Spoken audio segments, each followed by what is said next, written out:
I'm Michael Krasny, and I want to welcome you to another episode of Gray Matter with Michael Krasny, a weekly podcast of deep dive interviews. You can become a member of this podcast simply by going to graymatter.show, and that's gray with an E.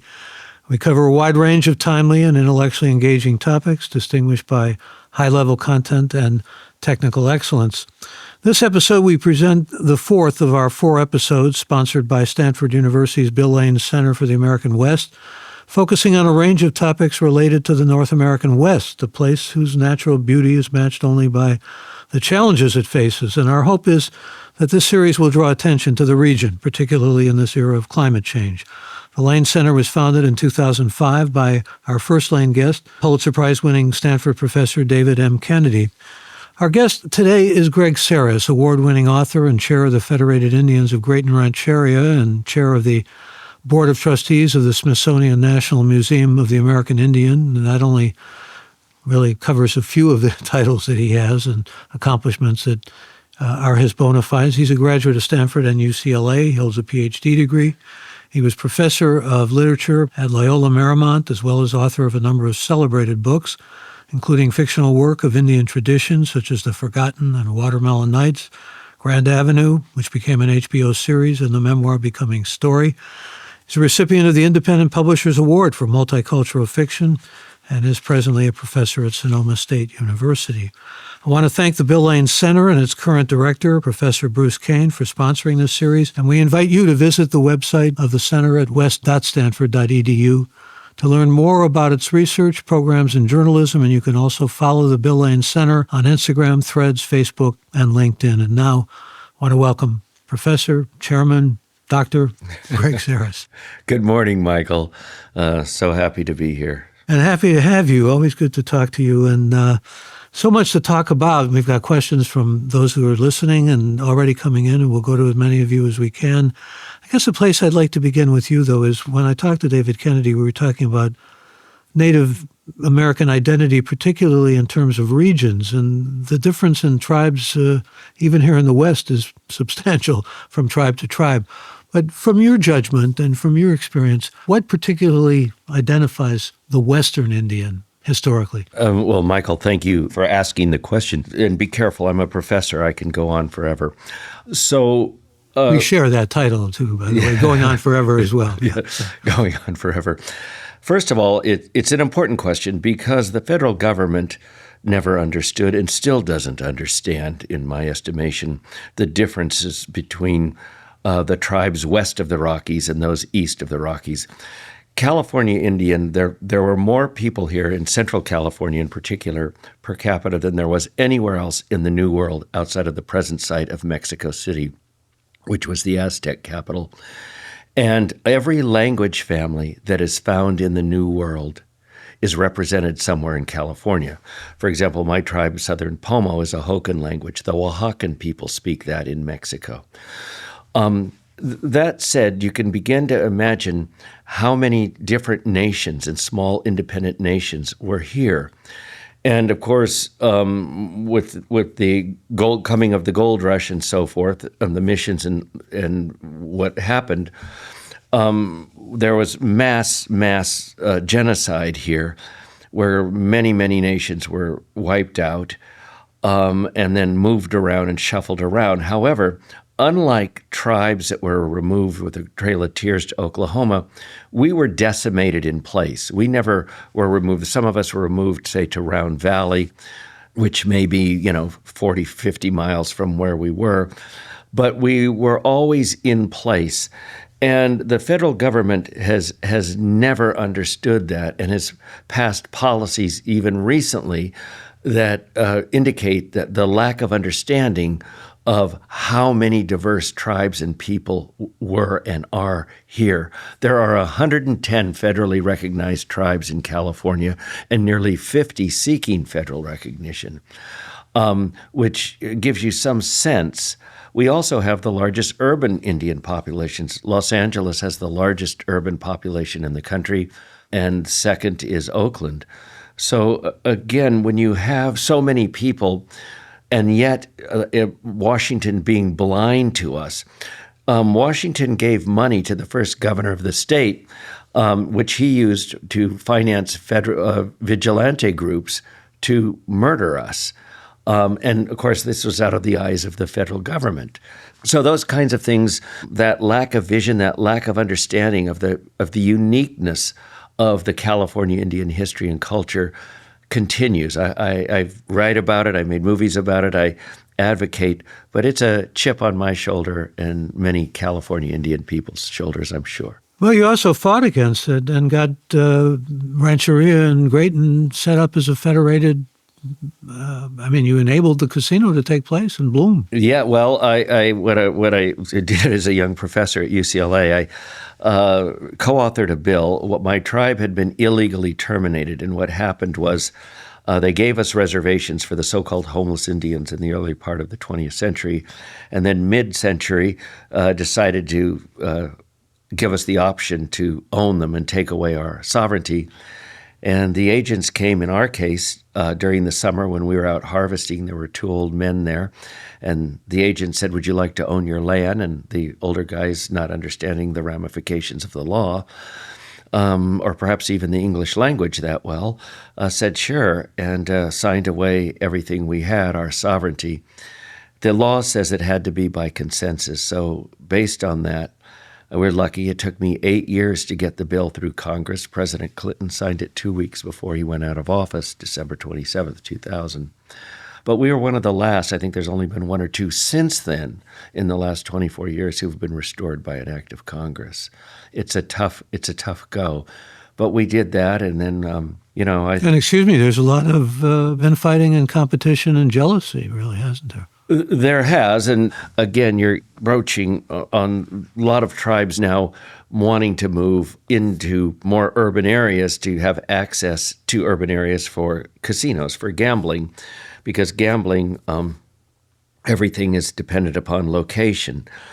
And they're stretching the definition of that. The Department of Interior, they just did that recently here with the Koi situation.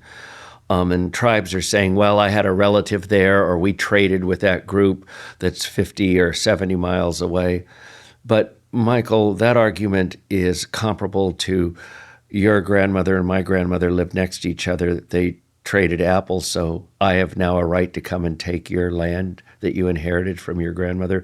That's not right. And again, I think the well-meaning Department of Interior, including Deb Haaland, who was a student of mine at UCLA, I might mention, our former Secretary of Interior, I surprised by her decision. I think there were politics, a lot of politics involved, and it's not right. It's going to set a precedent whereby anybody can say anything. My tribe, my own ancestors were taken into Mission Dolores and Mission Santa Clara in Ohlone territory. We wouldn't go there and build a casino or try to claim that as our Aboriginal historical land, because it wasn't. It was post-contact. And again, they're just stretching these definitions that are, well, we could have a casino on every street corner in California, Michael. Well, the biggest problem for casinos now might be online gaming, though, really. That's another issue that's coming up. As you know, a couple years ago, we fought Proposition 27 to stop the big FanDuels and others coming in here to California. They're back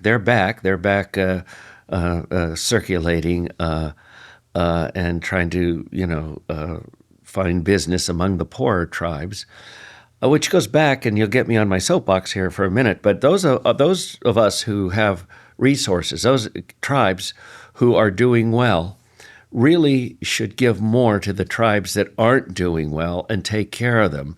Here, the non-gaming tribes in Sonoma County, in addition to their revenue share money from the governor that we pay into, we give them an additional $3 million each. Other tribes with resources should take care of people. California Indian gaming is making an inordinate amount of money. And as I would say to people, if we could get our act together, we not only could take care of one another, but we could really shake things up and move things here in California.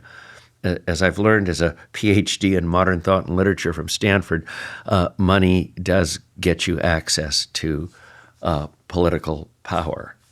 Yeah, well, it's certainly amazing the transition you made from being a literary guy to being essentially a kind of, not a chairman, but on all these boards, the board of trustees, the board of regents, and really still turning out work that's really first rate and that has won literary prizes and that is high in the high esteem of so many, including yours truly. I want to talk about your work and talk about so much else with you, but let's go back a little bit to those who settled in the West. I mean, they were coming out here for the gold rush, as you alluded to earlier, coming out also to find these new frontiers and everything. So the native populations faced all kinds of Wild West adversaries that they had. I mean, it wasn't true for other regions of this country for natives. No, and it was out of sight of Washington. People didn't see. So first of all, most of those of us along the coast up into Sonoma here were in the missions. And then there was the ranchero period with the Mexicans, and they enslaved us right out of the missions. And then the first piece of legislation that was enacted in the state of California in 1850 was the Act for the Government and Protection of Indians, which legalized Indian slavery. That was not repealed until 1868, 3 years after the end of the Civil War. The consequences of that was that a population that was reduced in size to 90 to 95% of our people were gone. We were left with 5 or 10%. In my tribe, which Michael, is comprised of southern Pomo people from southern Sonoma County and Coast Miwok from Marin County. At the time of contact, there were estimates, or conservative estimates, about 20,000 of us living in 7 or 8 independent nations. Today, the 1,542 enrolled members, all of us trace our ancestry back to one of 14 survivors, all of whom were women, all of whom were wives or concubines of the early Americans. So one of the ways that we were able to survive is that these early settlers, to go back to your question, often came west without a wife and took an Indian woman as a concubine or perhaps married her. And that way she would make a deal with him that her family or people could live on his land. And that's how we survived until the 20th century. Well, your own story is so fascinating, though. I mean, you didn't really know about your indigenous blood until you were a graduate student at Stanford, as I understand it, and you were adopted and discovered that your father had Indian blood and was of those 2 tribes that you just mentioned. Whereas, as you said earlier, your mother was of Jewish descent.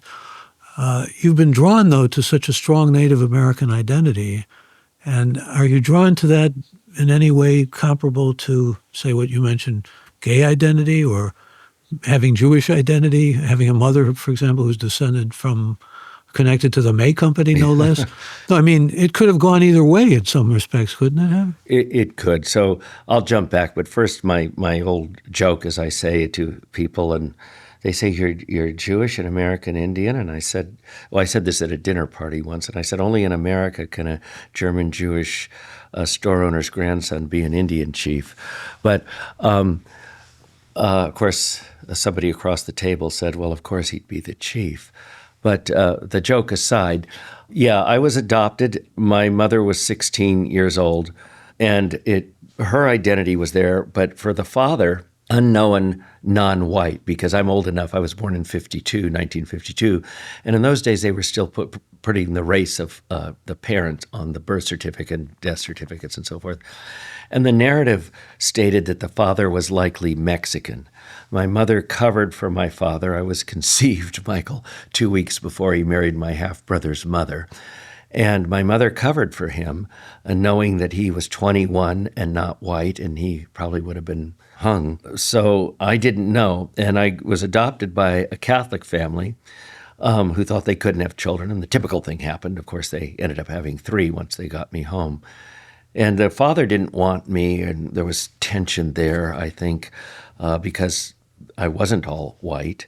And perhaps the Jewish thing had something to do with it, too. I was two strikes against me. So I ended up being on ranches and homes. In my mother, when she was fighting with him and eventually divorced him, she put me out on ranches and farms. And I grew up with Mexican people and a lot of Indian people. And the Indian people in particular, and one in particular, Mabel McKay, took me under their wings. And so I just learned a lot growing up.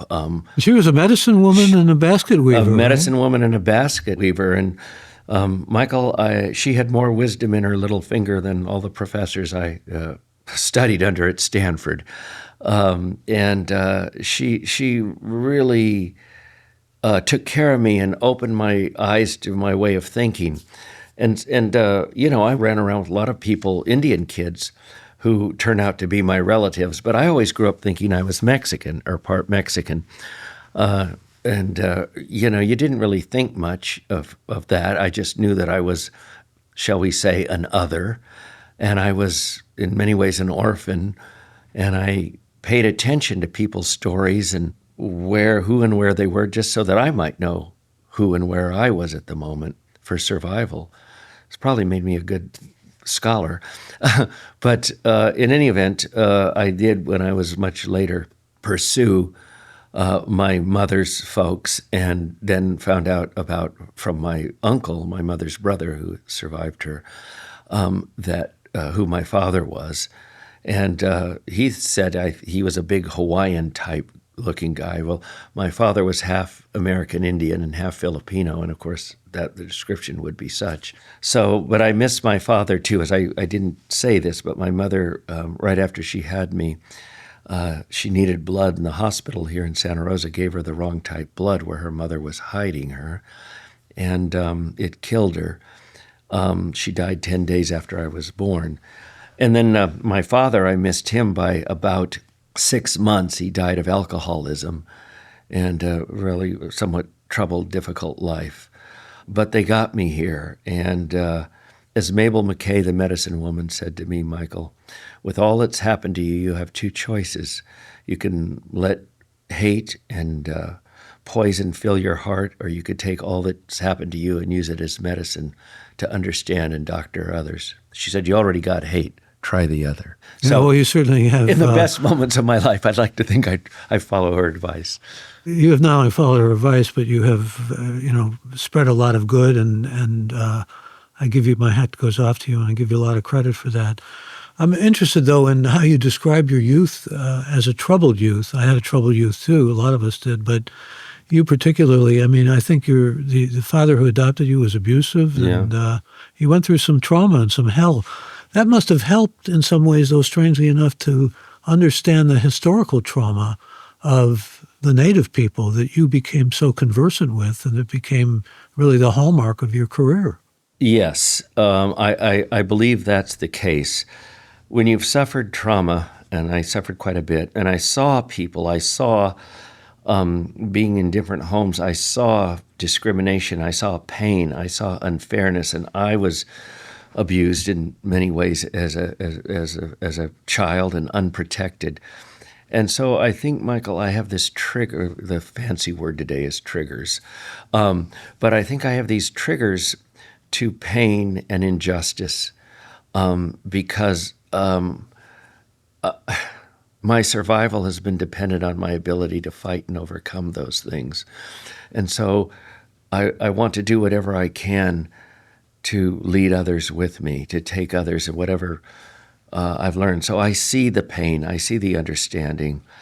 As Mabel McKay said, those were the things that perhaps made me sensitive to the injustices. I saw what Indian people saw. Mabel McKay, this remarkable human being who had baskets in the Smithsonian and was still, couldn't go to certain gas stations because she was an Indian, who worked in an apple cannery 20 years so she could get a pension. There's just so much that I experienced firsthand and understood the rich, complicated lives of all people, not just those that were so prominently represented in those days. You've been dedicating yourself to fighting against social injustices and also to environmentalism, and these things have been primary. But when we look at the Native American population, we see these ongoing problems with alcoholism, with addictions of all kinds, with young Native women being sexually trafficked and abused and so forth. In other words, the problems are so overwhelming. And I know that a lot of Rancheria efforts have gone to try to ameliorate some of these problems, but sometimes it seems to me the whole question of how you decide what to go after first and how to set up a kind of triage is an ongoing challenge, a remarkable challenge. It is, and it is the historical trauma, the way it replicates itself in our communities and the ways in which we replicate it. When disaster and pain and dislocation become home, we often recreate, even though we know it's bad, what we know is home. I always give the example of, people will say to me, well, why can't American Indians, why can't Black people just get over it? And I always give the simple example of the 12-year-old young woman who's had an abusive father, and she says, I'm never going to marry a man like that. And she's 16 years old, Michael, and she goes to her first dance, and there's 100 guys there. Which one does she pick out? We gravitate towards, even though we know it's bad, what we know emotionally as home, what we know first. We're formed by the time we're 5. So the problems that we have to be dealt with on many levels. First, in terms of legislating them, police protection of our women, and of our young people, the ICWA, the Indian Child Welfare Act, those kinds of things are so necessary. So there's the legislative moves that we must make to ensure legal protection and legal rights when it comes to our women and young people. But at the same time, there needs to be deep cultural/psychological intervention to undo patterns that have become generational. So you're right, it's a broad problem that has to be dealt with and can only be cured or stopped by this broad kind of intervention simultaneously. As a young man, I read Michael Doris's book, Broken Court. I want to go back even just to birth and so forth. He had this fetal alcohol syndrome that he wrote about and brought into awareness. This is still an ongoing challenge and an ongoing problem, isn't it? Michael, God rest his soul, I'm always indebted to him. He sort of made my career by reviewing both of my early books on the front page of the LA Times, so hats off to Michael. But it's even, I would argue that in some cases it's worse because Michael wasn't around when crystal meth became prevalent. And crystal meth, as you know, is the elephant in the room when it comes to homelessness and those issues. But many of our youth have been plagued, and many of our adults have been plagued by the use of crystal meth. And crystal meth really destroys the brain permanently. And what are we going to do with a generation or so many young people who, after 2 years of crystal meth, have MRI brain images that are comparable to a 90-year-old with dementia? And this, like with alcohol, to some extent, if it's caught early enough, or other drugs, you can build your health back. You can recover. Crystal meth, you can't recover.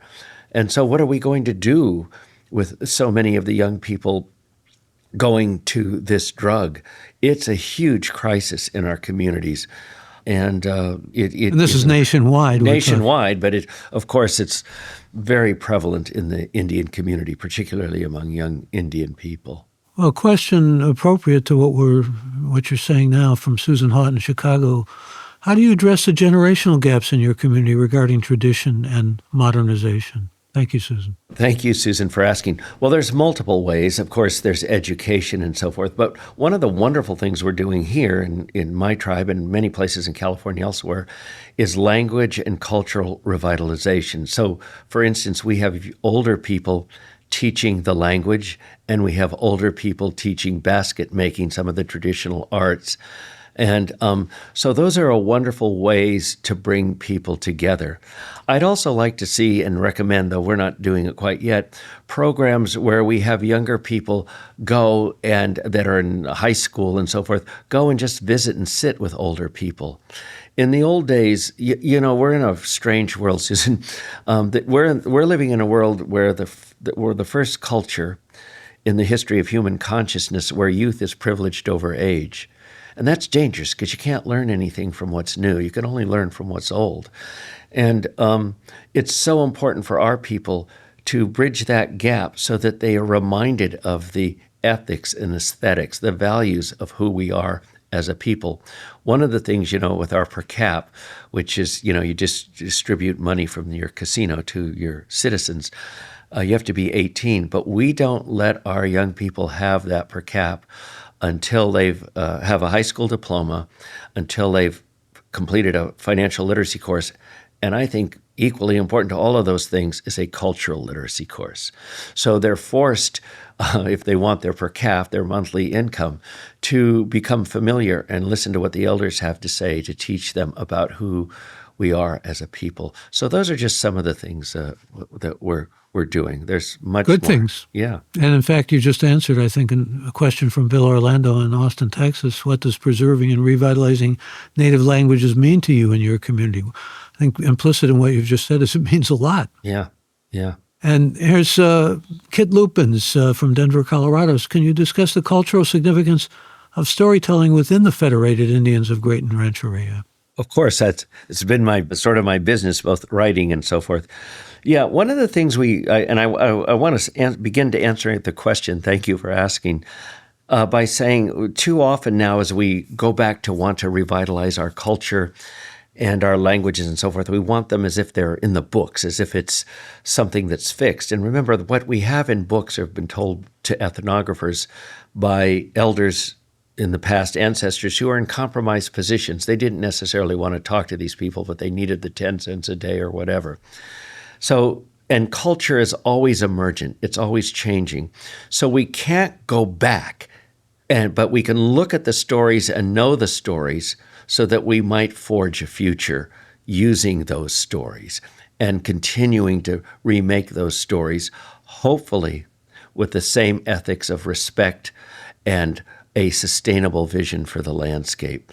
So storytelling has to be essential. It's also the thing that counters mad materialism and those other things that could really take young Indian people who have opportunities, as some do in my tribe, who could take them from what's most important to us, and that is, and what defines us as a people. That is, in our cases, we like to say, a mission to social justice and environmental stewardship.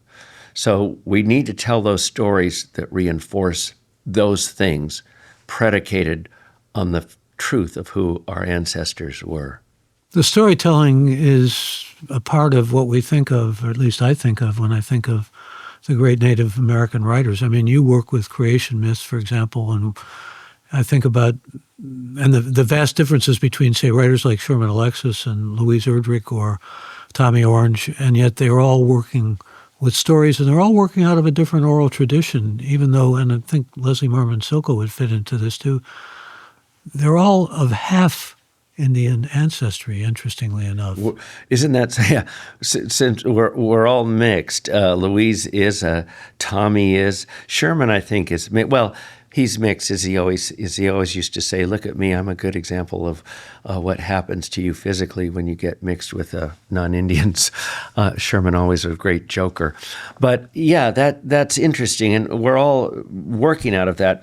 I think some of the early, like Tommy is more of the sort of urban Indian and the, powwow kind of thing. It's a lot different. I mean, he's not as specific to place as some of us. Leslie Marmon Silko and Scott Momaday were certainly examples of Indians whose stories just emanate from the specifics of place, be it a rock, a stream, or whatever. And me too, because I was so educated that way.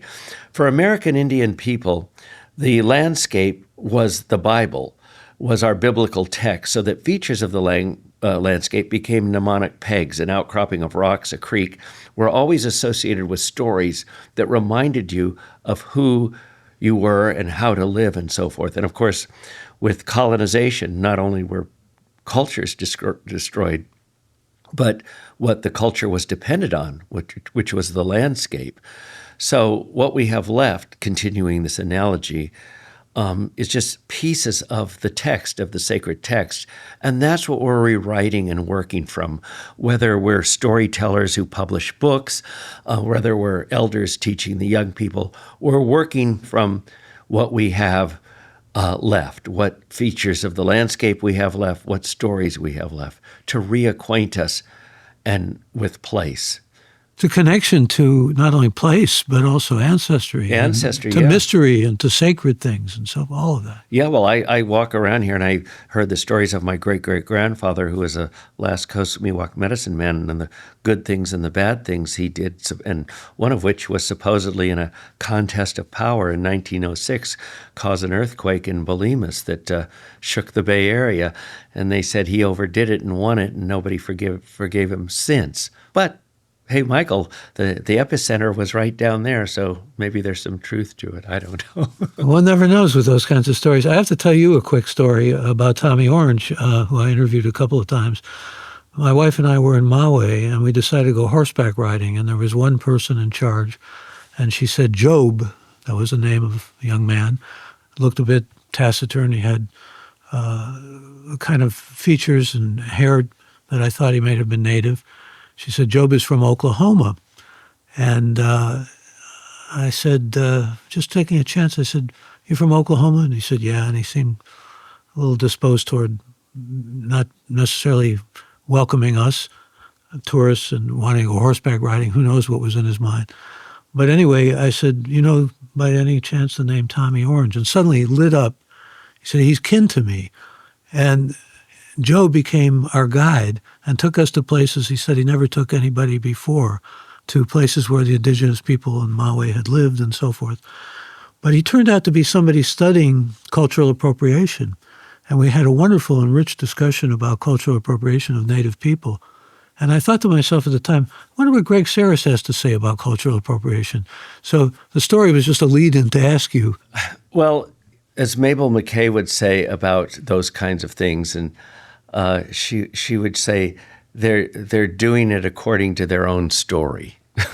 So the non-Indian people, she said they're doing it according to their own story. And I remember some woman came up to her and said, she had beads and so forth on, and she said, Mabel, I've been having dreams, and could you interpret my dreams? And Mabel said, yeah, that's what we call dope dreams.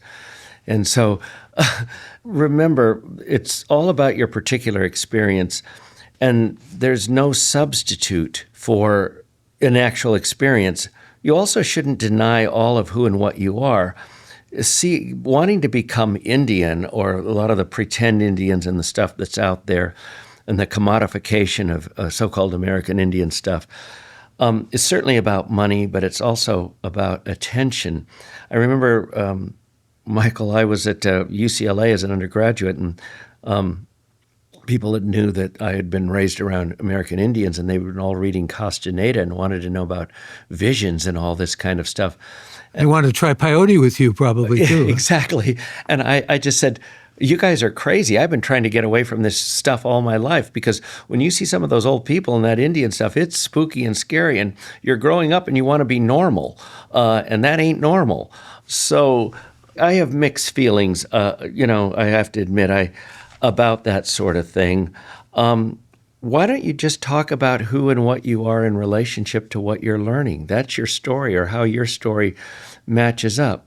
I think the best thing about learning about another culture is not that you become the other culture or sell it, but you might learn more about who and what you are. When cultural contact instead of appropriation, why don't it becomes an opportunity to help you understand the contours of who you are as a cultured person? If you're a person in power, the so-called white male, if there is such a stereotype, doesn't have his identity challenged constantly and have to be reminded what he is. Women and those of us on the margins are constantly being told or presented with what we're not, so we're having to define always who we are. I think the opportunity of studying American Indian literature and so forth is to learn a different point of view and know who constitutes you as a cultured person, not to become an Indian or sell Indian stuff. Some of that can be very healthy. I remember when I read Scott Momanday's Housemaid of Dawn, I thought, I can really identify with this. There are universal motifs in this that really draw me in as a reader and speak to me very loudly and everything. I don't have to feel that I identify with it in such a way that I become it. It's just something I can integrate and becomes integral to me. Precisely, and that's the advantage of all of us here together today, and the opportunity for all of us here together today. Again, I know Mabel keeps coming up, Mabel McKay, and I remember she was a medicine. She was kind of a surrogate mother almost. Oh, she was, really? yeah. But I remember a non-Indian came up to her and said, "Well, Mabel, you're a medicine woman. If you doctor me, will it work? I'm white." And she laughed and she said, "You're human, ain't you?" Well, we were talking about some of the main problems that seem to afflict the native populations throughout the country and here in the West. And Ryan Hoover from Santa Fe, New Mexico, wants to know what you believe are the most pressing challenges facing Native American tribes today. Thank you for the question. Thank you for the question.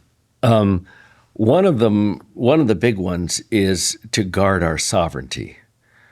There have been people in the previous Trump administration who were approaching the front door of the Supreme Court to challenge our sovereignty, predicated on the notion that it violates the Constitution in the sense that you can't give special treatment, i.e. reservations and land and opportunity, based on race.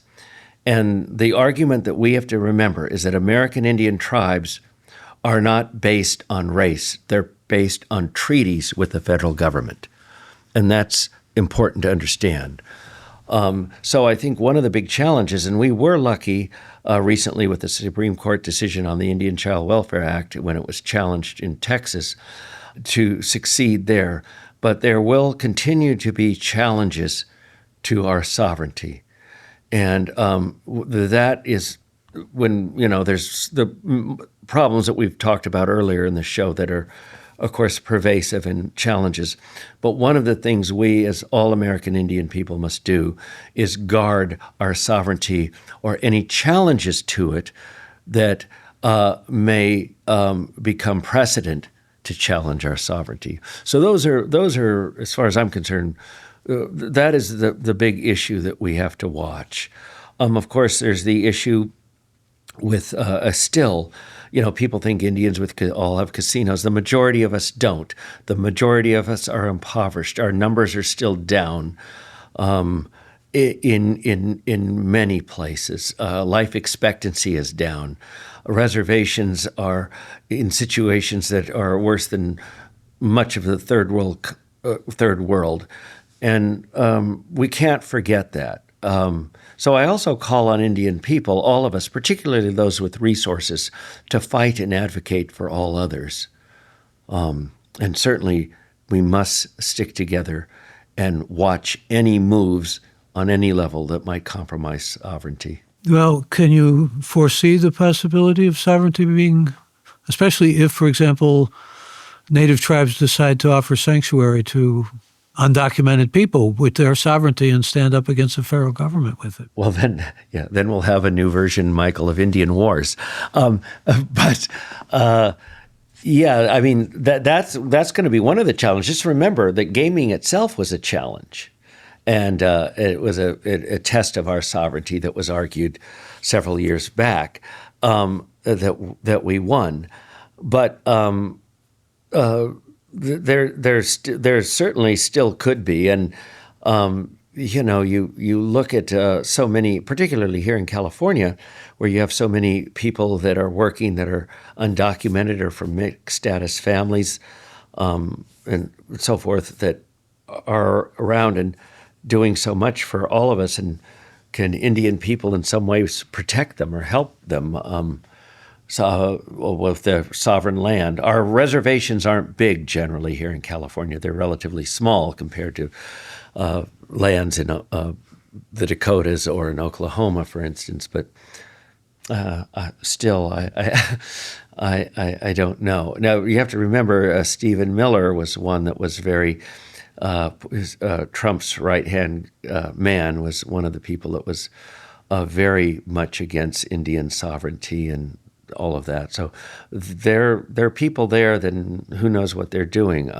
The Republicans complained about the deep state Democrats, but politics itself is so much about deep state, regardless of party. Well, when we think politically, I just wonder, are we also thinking still about the kind of stereotypes about Native people, which have, been part of the warp and woof of American civilization? Yeah. Not only American civilization, but, certainly movie making. I mean, I still think about Sacheen Littlefeather. Was she Native, by the way? I don't think we know for sure. I don't know. I mean, I think she was. She was, I'm not sure she was Mexican or what she was. I had met her a few times. And people may not know who I'm talking about here. This is when Marlon Brando refused to take an Oscar and sent a supposed woman of Native ancestry who was called Sacheen Littlefeather, and may not have been a Native after all. That remains moot. But the question of those stereotypes, though, a lot has changed. There's been a kind of romanticization and glorification even of Native people. Well, and it's been used against us. For example, when we were building the resort casino here, the so-called liberals, a lot of the people to the left were saying, well, casinos, that's not Indian. That's not your tradition. And I would always say, well, since when is Safeway Mormon? We're contemporary people. I remember a while back, I think it was with Watermelon Nights, I was going to go on a late night talk show, Michael, and they wanted me to wear something traditional so I would look more Indian. And I said, well, I will, but will you let me come on the show?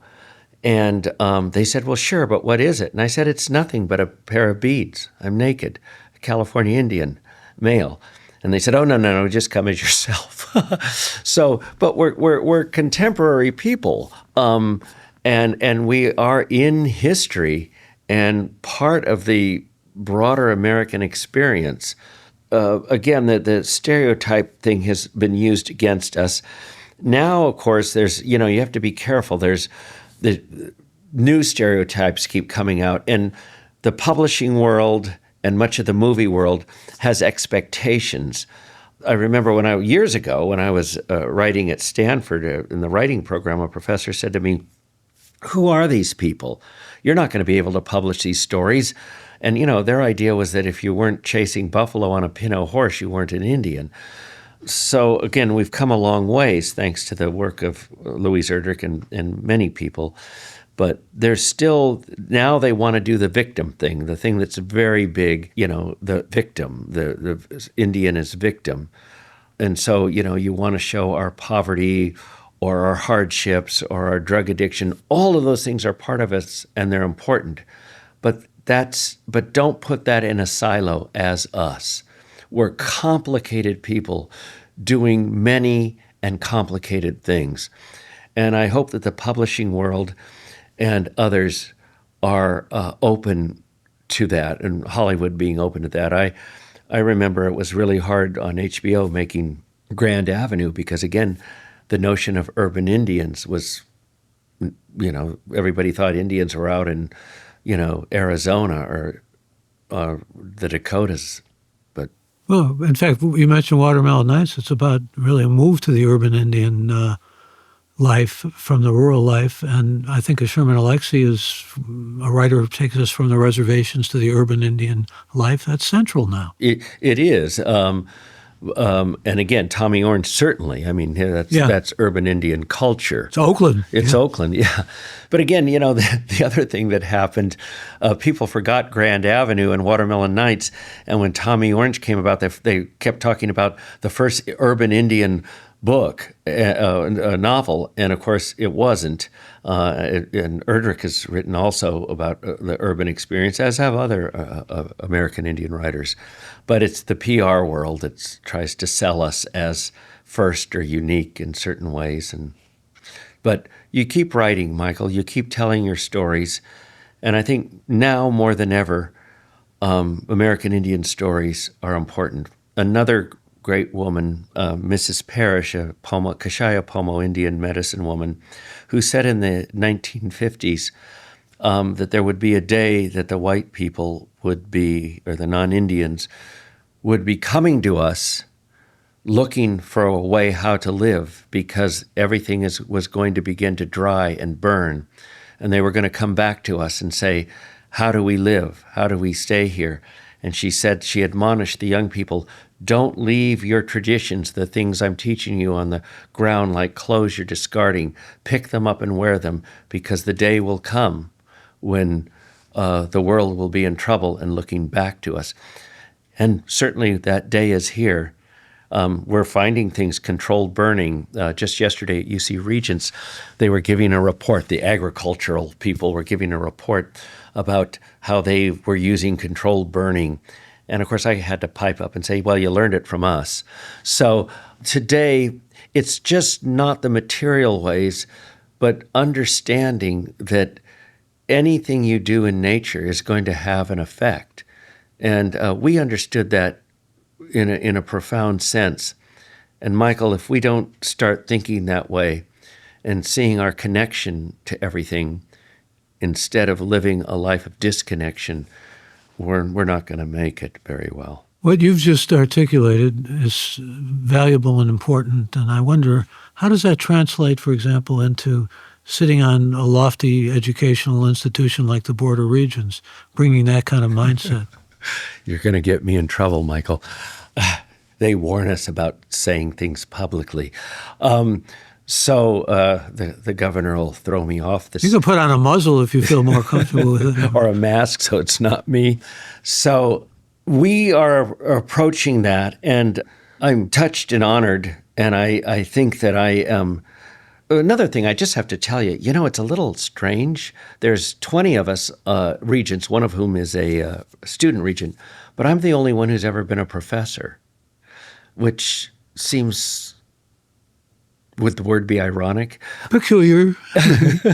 But in any event, I'm using my voice not only to recruit and make sure that Indian people are supported in the university, but also to take these ideas where I can to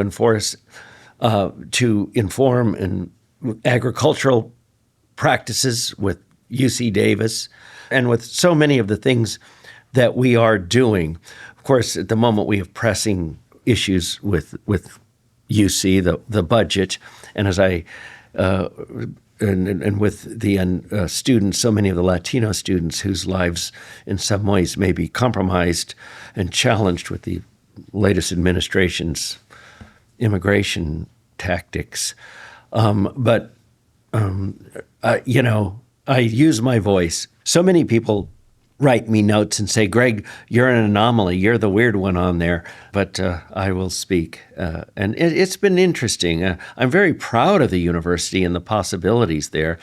I do have to just brag about my tribe. We have provided in perpetuity $2.5 million a year so that all California Indians, California Indian heritage, can go to the University of California tuition free. And we've also given $15 million to the UCLA Law School for a cohort of 3 to 5 students, they don't have to be American Indian, who are interested in studying American Indian law. So those are the kinds of things you do with resources, and at the same time on the board speaking up regarding matters concerning American Indians.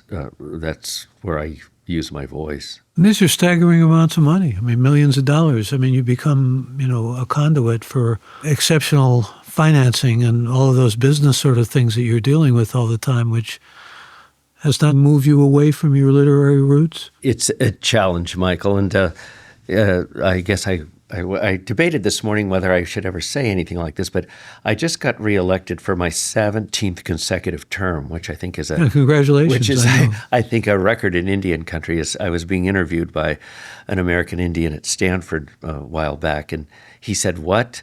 17 or 16 terms at the time?" And he said, "Greg, are you mentally ill?" And maybe I am, but Michael, I'm going to give it a couple more years. And then go back full time. I have a big novel that I've completed that'll come out in 2026. And but I want to go back to reading and writing more. I mean, I'm a nerd by nature, I think.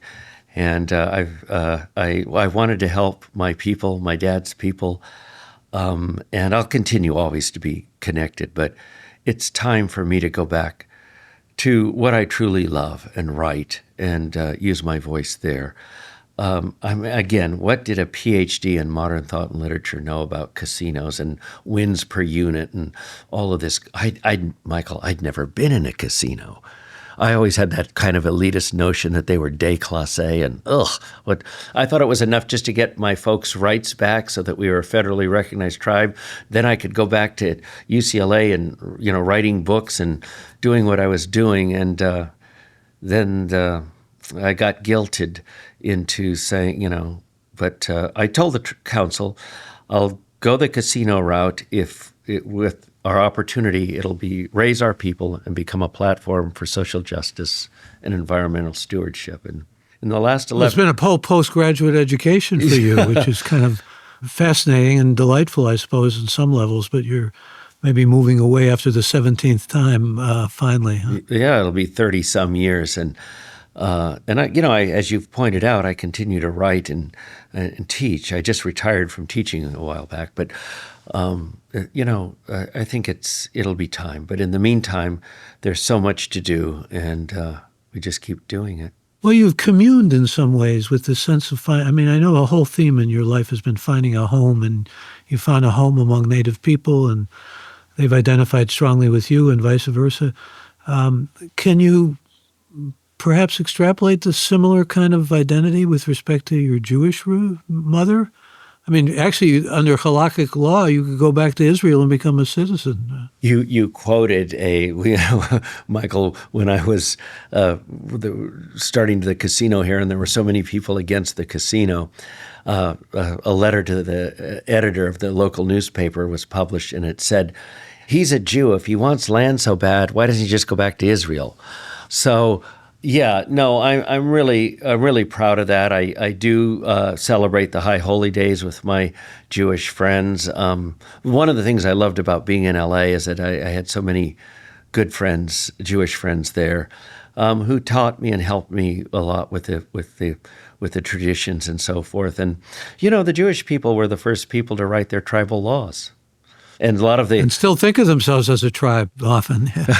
They are. Well, a different kind of tribe, yeah. And remember what the Mormons say, that the American Indians are the lost tribe of Israel.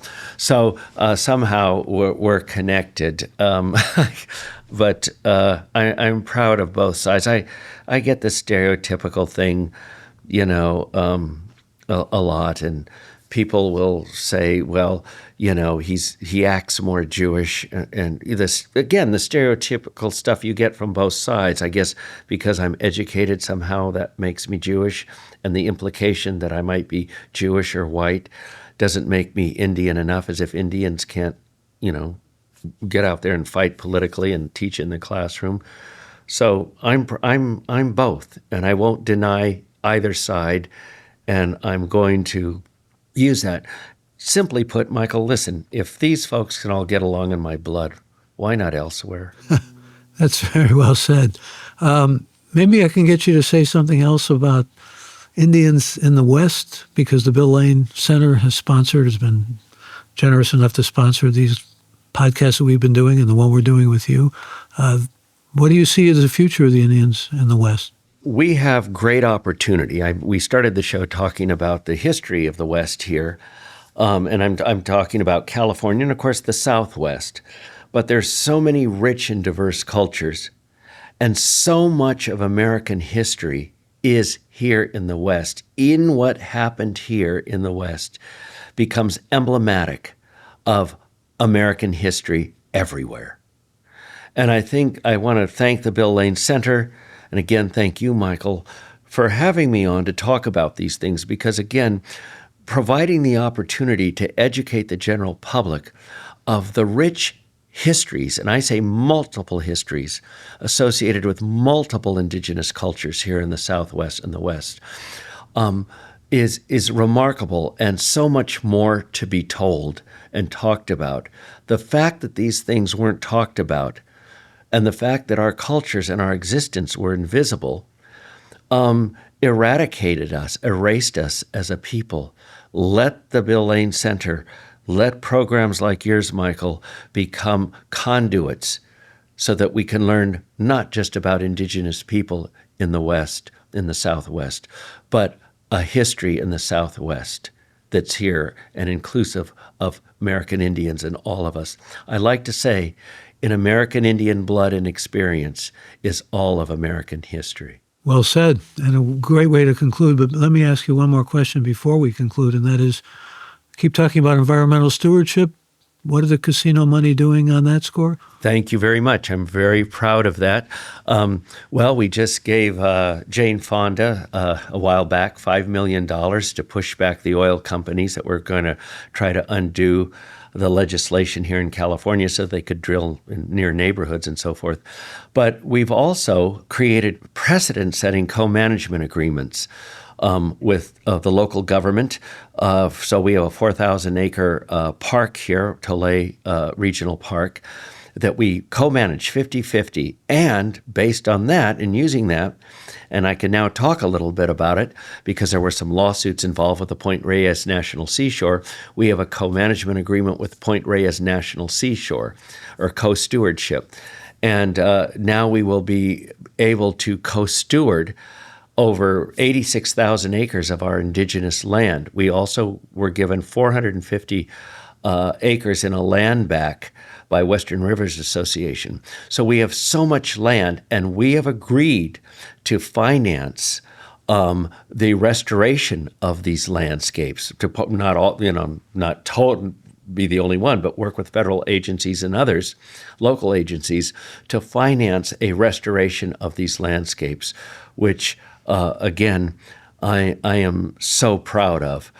To think that we have regained in our Aboriginal territory well over 100,000 acres that we will be working to restore, I think is a huge accomplishment and a huge financial commitment. Well, let me congratulate you and thank you for all you do and all you've done. I even go to the Grayton Casino sometime and play in tournament pokers. Maybe I will see you around there. Is that possible? Oh, you will see me. That poker room, the poker players, that's another thing I learned about. That's kind of a cult. Those people are very serious. They focus. They don't drink. They don't smoke. They're very into their game. Other parts of the casino, people are laughing and carrying on, but you guys are serious. You go in there and all you hear is chips. You don't hear it's too a much. Serious game. Yeah. But it's also fun, and there's a lot of spark repartee and things of that sort that I enjoy, depending where you play. Let me know when you're here. I'll take you to dinner. We have restaurants. You'll see our expansion. We're in the midst of a $1 billion expansion, and the least I can do for all you do for us. That's very kind and generous, and I may indeed take you up on that. But in the meantime, let me just remind everybody that this has been sponsored by the Stanford University Bill Lane Center for the American West, focusing on a range of topics related to the North American West, a place whose natural beauty is matched only by the challenges it faces. And our hope is that the series will draw attention to the region, particularly in this era of climate change. I want to also remind you that the center can be reached through the website, west.stanford.edu. You can learn more about its research, programs, and journalism, and you can follow the Bill Lane Center on Instagram, Threads, Facebook, and LinkedIn. I want to thank all of you who joined us, of course, but also remind you that you can hear us on Apple, Spotify, and on our website at graymatter.show. And if you haven't yet become a member of the podcast, I invite you to join by going to the website at graymatter.show. You can find previous episodes there, and that's Gray with an E. Also invite you to mail any reactions or suggestions you might have to me at mkrasny@graymatter.show. And thank our great team of Alex, Chad, Kevin, Jeff, Colleen. And thank this week's special guest, Greg Sarris. Appreciate it very much for being with us. Thank you, Michael. I'm Michael Krasny. Bandwidth for Gray Matter is provided by CashFly at CACHEFLY.com.